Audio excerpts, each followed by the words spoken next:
Everyone talks about how to find an Amazon FBA product, but really that's the easy part. The real question is, how do you validate that product, and what's the analysis process to find out if that product is actually worth selling, if that product is actually going to make you money or lose you money, right? That's the key to the whole game. And if you're doing it wrong, or if you don't know what you're doing at all, then you're bound to fail. But if you follow the steps in this video, you'll pick winners every time. I'm in the jungle. I'm in the Amazon. I'm in the jungle. I'm in the Amazon. Hey, it's JT Franco here, the no bullshit Amazon seller. So if you want to learn about Amazon FBA without the sugarcoating, then you've come to the right place. If you'd rather watch Lamborghini porn, then maybe go somewhere else, all right? If you're already an empire builder, by the way, welcome back. Hopefully your empire is going strong. So today we're going to talk about how to actually look and dive into your products. And once you found something that you think you like, how do you know if you can actually move forward with it or if you should throw it in the trash? So let's just get right into it. So the first thing you want to look at, and most important thing, is what I call sales signs. So you want to know if this product is selling, right? That's the first thing, the key thing you need to know, because you're not going to want to launch a product that's not selling at all on Amazon. So how do you find out if a product is selling? So let's go to Amazon right now. And there's a few ways that we can look at sales and try to get as much information, as much data as we can to really judge a product, right? So the more data you have, the bigger, the clearer the picture becomes, okay? So the first thing you want to do is use a tool. So ViralLaunch. So I use ViralLaunch Market Intelligence. It's a tool that lets you look at products on Amazon, and it gives you estimated numbers for sales and their margin, monthly sales, and everything, right? So you just gotta click that, and once it loads in, you'll see it. So here's what it looks like, right? If you don't have ViralLaunch, or if you want to grab it, I do have a link in the description. You get 15% off for life, and I get a little bit of kickback if you use that link, all right? So this is what we're going to do to see the first estimation of sales. So you can see right here, monthly sales, right?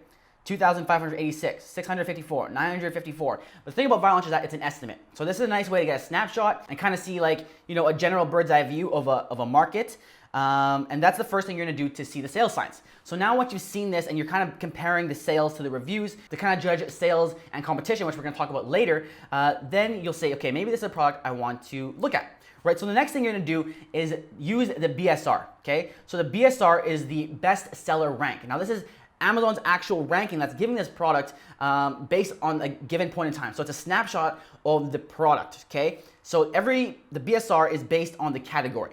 So it's bestseller rank, meaning the higher the rank, the better it is. So if you're ranked number one, you are the number one product in that category. Now the thing with the BSR is that it's moving up and down, right? So you can see right here, the BSR 30 means the BSR in the last 30 days. So you can kind of see the way it trends, right? So it's not always gonna be the same. So what you wanna do is grab the BSR, and as you get more used to doing product research, you can kind of see at a snapshot, okay, this BSR means this, or this BSR means that in this given category. And you can see here I have an extension, and I'll show you if you don't have ViralLaunch where you can find the BSR really quickly.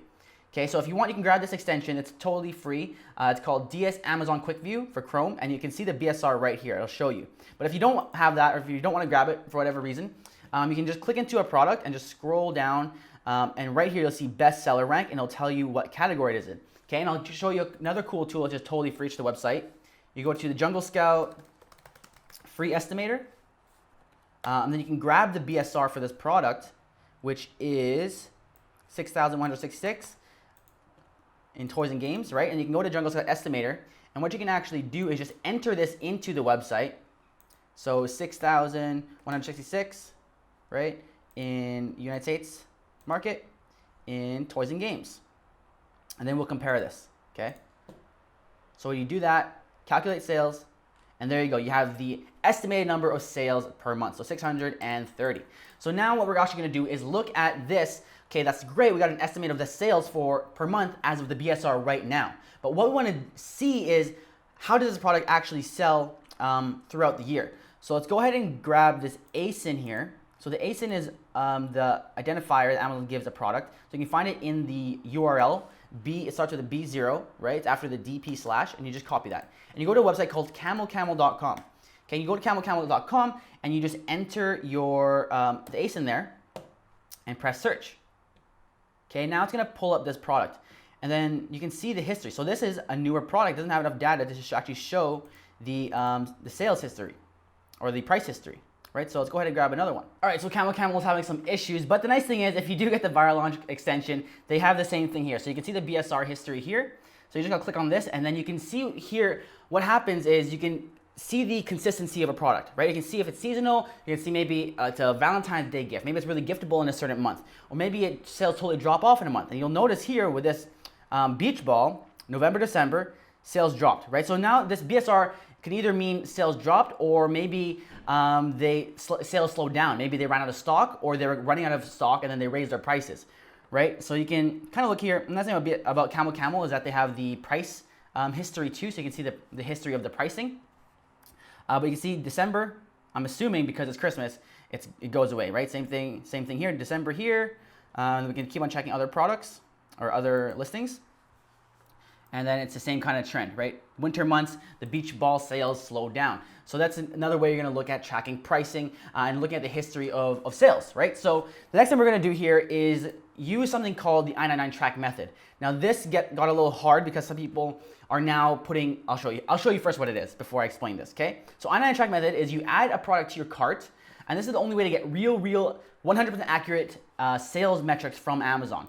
You click quantity, go 10 plus, and you go 999 and press enter. And what's gonna happen is Amazon's gonna literally tell you this seller only has 57 of these available, right? So now what you do from there is you know he has 57 available. So at the same time tomorrow, you check again how much, you do the same thing, and then say it says he only has 50 available. You know he sold 7 units in that day. And you do that again the next day, and the next day, and the next day, and over the week, you'll see his daily sales throughout the week, and that's the way you can track it, right? Now the problem with this method is that sometimes the sellers will put a block. So you can put a limit on how many units a customer can buy. So if he limited this to, I say I can only buy 5, Amazon would say you can only buy 5 of this. So you wouldn't actually be able to see this, right? Or if they have more than 999 in stock, it'll just add 999 units to your cart. So there's a few ways this can go wrong, but it is a nice way just to get an extra, an extra method of seeing more data for the sales. Okay, so that's the sales signs. You're gonna look at the sales.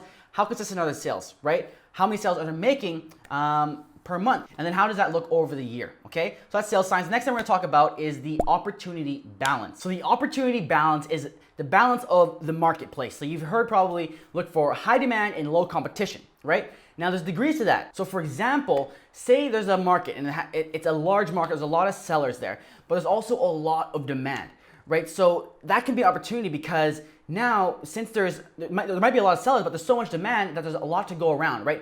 Everyone can share a piece of that pie and still make a good amount of money, right? So maybe that market, there's sellers that are making $100,000, $200,000, $300,000 every single month, but throughout that market, maybe the middle range is like $30,000 a month, right? Now, there's a higher reward there, but it's also higher risk. So we're balancing the risk and reward of markets. So for example, let's go back to that and say that middle range is 30,000 a month. So that sounds great. So all you gotta do is get somewhere in the middle of that market, and you'll be making that amount of money. But now let's think about it like this: to make $30,000 a month, how many units do you have to sell, right? Say the product is a $30 product. That means that you need to sell 1,000 units. Okay, to sell 1,000 units, you need to have 1,000 units. So how much is that gonna cost for a supplier to make and manufacture, right? Let's say it's $5 to get that product made and shipped to Amazon. That means you need to spend $5,000 to get enough inventory to even make that $30,000 per month. So you gotta be spending more money because it's a bigger market, right? There's higher reward, but there's also higher risk. And then you also gotta think how much money you have to spend to even get to that positioning, right? You may have to spend more money on PPC. You might have to spend more money to get traction, and you might have to spend more money to get more sales to even rank in that spot, right? So there's more money involved that you have to spend, but there's also a higher amount of money that you get back. Now on the other side of that, maybe there's a smaller market, less sellers, but also less demand. And say maybe the top of that market is like $30,000, but everyone else in that market is also doing all right. They're making $5,000 a month. You're making $12,000, $15,000 a month. And you can get in there and make, say, $3,000 a month, okay? So there's 10 times less than the larger market, but it's also it costs you way less to get in and position. It's easier to get to that spot, right? So it's an easy win with relatively low risk, lower reward versus something you got to that may be a great opportunity, an exciting opportunity that you can really kind of bank on to be a home run, but there's going to be more involved in that. So it's a balance, right? That's why it's called the opportunity balance, because both of them are opportunities. You just gotta find the balance of what you wanna play in. Maybe even go lower. Maybe it's a product that can only make you $500, $800 a month, but it's, you know for sure it's gonna make you that money, and that's an easy win to get under your belt, right? It's a product you can add to your portfolio, and you can keep on adding and keep on adding, and then eventually maybe you have 10 easy win products, and then all of a sudden that thing that's only making you $600 a month is, you know, making you $6,000 a month now because you got 10 of them. So that is kind of what you're looking at when you're validating a product, and you're looking at the size of the market versus how much you have to spend to get to the position that you want to get to, all right? And then now the next thing you want to look at, number 3, the third pillar is profitability, right? The cash flow. Is this product actually going to make you money? Because that is, of course, the biggest question. So the way to do that is you're going to go to the Amazon FBA calculator, and all you got to do is go to Google and search Amazon FBA calculator, and this is going to come up, okay? So right now we're just looking at kind of the rough estimates still. So let's go ahead and look at this product. And you're gonna do the same thing as you did before, and you're gonna grab the ASIN, right? So it's just right here, copy that, and you're gonna go ahead and throw that into the Amazon FBA calculator and search it. Now Amazon itself is gonna give you the stats on this product, okay? Now all you gotta do is find out how much is it gonna cost you to get this made, roughly. Okay, so let's put in the price here. It's 12 bucks. Let's just say it's $12 here, right? And by the way, we're doing FBA, so Amazon fulfillment, you don't have to worry about your fulfillment. Only the ones on the right-hand side, okay? And press calculate for that $12. Now we're gonna go ahead and look at Alibaba and look at beach balls. And we're gonna see what roughly it could take to get this product actually made, okay? So 45 cents, 53 cents, 15 cents. Let's just say it's 50 cents. Let's say 65 cents even. Right? And then let's calculate that. So now you can see that the net margin is 39.5%. For every sale, you're making about $4.74. And then we're gonna go to shipping. So let's just say it's super light product, so it's gonna cost you $1 to ship. Let's just overestimate, say it's $2 to ship. Calculate that, and now you're looking at 22%. So every product you sell, you're making $2.74, okay? And that's before looking at PPC and everything like that. So on this right here is where I would stop and look for the next product. First of all, I would have stopped right here because it's only $12, right? Typically, you want to look for a product that's at least $20 because of this reason, because of the margins, right? And now you're looking usually for a profit margin, net margin of 50%, right? 30 to 50% is what you're aiming for. $2.74 is not exciting enough for me to actually get in and look at the product any further. All right, so that's where I would stop and then move on to the next product. But we're gonna keep on going through the signs because there's still more to look at. Say this did pass and it's like, okay, this is a good product to sell. What would be the next thing you look at? The next thing you're gonna look at is called the Grand Slam screen. So this is how you can make this product a Grand Slam. Right? Maybe this product looks good, but now you gotta see how can you make it stand out so it's not just the same cookie cutter product as everyone else. So it's not just a regular beach ball, right? So the Grand Slam screen is looking at a way to differentiate, right? How can you be different? So if you can't find a way to be different, then I would definitely not go towards that product. So the way to make a product different, maybe, you know, change the quality, upgrade the quality, you know, change the quantity, bundle it with a different item. So that's just a simple thing to look at and say, what would make a customer buy my product over another person's product, right? And then finally, the last thing you're gonna look at is the empire potential. So say everything passed these checks. Now you're gonna look at the potential for this thing to build an empire off of. So that means what's the next product that you're gonna launch after this? It's looking forward, right? It's looking at the long-term plan of this product. If you launch this product, maybe is there a way you can make a product line and a brand around this product and this line? So it's not just a one-off product, it's actually making something cohesive. So that is the 5 checks that you're gonna look through when you're trying to validate a product and analyze if it's worth selling. And then the final thing you're gonna do, there's one more check that I do for every product. If there's a product that passes the 5 pillars, now it's time to SWAT it. Some of you may have heard about this. It's a general business practice. SWAT. So it's looking at the strengths, the weaknesses, the opportunities, and then the threats. So I'm gonna show you what that looks like right now. All right, so this is what the SWAT board looks like: strengths, weaknesses, opportunities, and threats. So now this is kind of down to the final little few products that I have, and I'm gonna actually break this down. Instead of doing a pros and cons, we're gonna do this to see which one is really worth going after. Okay, so for example, for strengths, would be like price is stable, right? So price is stable. So the price of what we're swatting, what we're looking at is the market or the product or the competitor's products, however you want to look at it, right? So they have stable prices, okay? Let's see, say it has a consistent sales history with uptrend. So it's slowly trending upwards. Now you don't want to see something that's like trending like this, right? Because that's like probably going to be a fad. It's going to go like that. You want to see something that's like this, and it's slowly upwards, right? So price stable, consistent sales history with upward trend. This is the strength that you're seeing within the market, right? Or the strength of your competitors and other products. Maybe they have great images. Great images. So most of your competitors are having great images. Most of the listings have great images, and this you see that's something strong with them. But maybe you also notice when you look at the images, they have weakness. Just do this. They have weakness in that they don't have lifestyle images.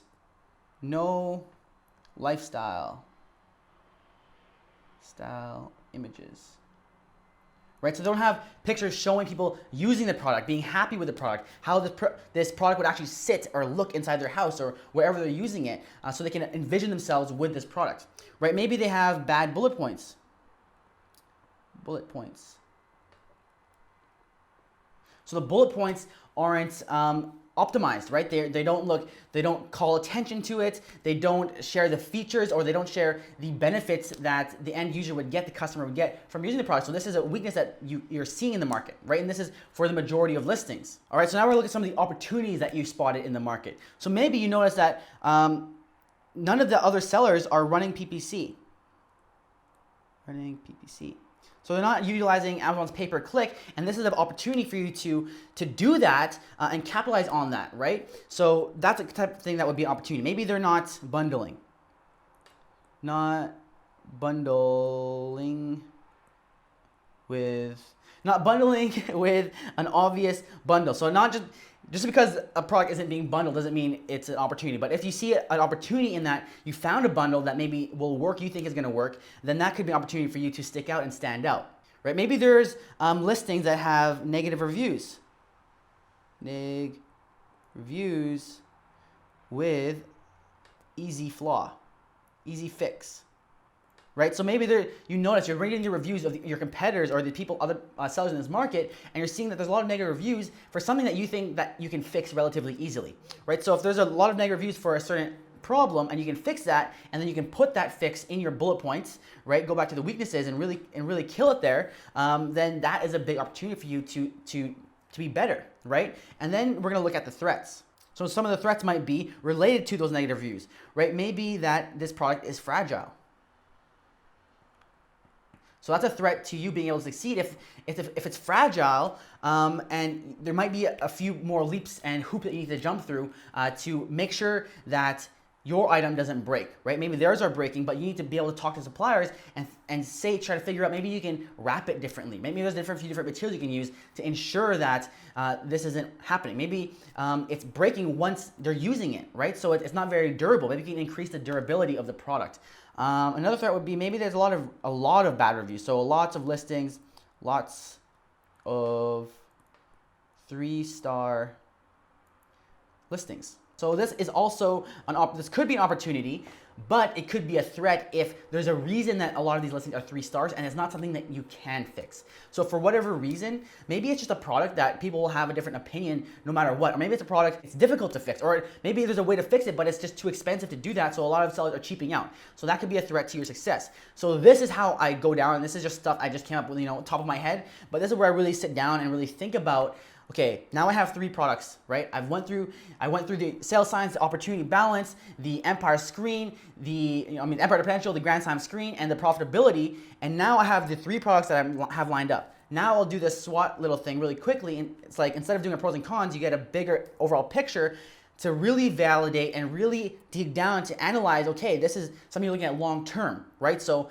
this is a way of picking it up and trying to see the future and see the opportunities and see which one is really gonna work out best in your favor. So that, if you do all these steps, I'm confident that you will be able to really narrow down a winning product. It's not just about finding any product, it's about finding the best product for you to launch based on your goals, right? Based on your capital, how much you're willing to spend, how much you're willing to put in, and the knowledge that you have to do all that. All right. Now, if you're thinking, well, that's great, but I don't actually know how to find products to begin with, then click that video right over there. It's gonna help you find your first Amazon FBA product. Or if you're kind of ready and you're kind of looking for something more advanced, then join my free masterclass where I go step by step, in depth into the behind the scenes of how I'm able to grow my Amazon FBA business so fast and how I've helped hundreds of other people do the same exact thing, some of which have now crossed the 7-figure mark. Limited seats in that masterclass, so you can join that right now if you want to. Or if you want to jump right ahead and join the full Empire Academy, then link in the description for the full Empire Academy 2.0, just recently updated. All right, that's it. So links there, and there. I'm JT Franco. Hopefully you're an empire builder if you subscribe to this channel. Don't forget, as always, your empire awaits.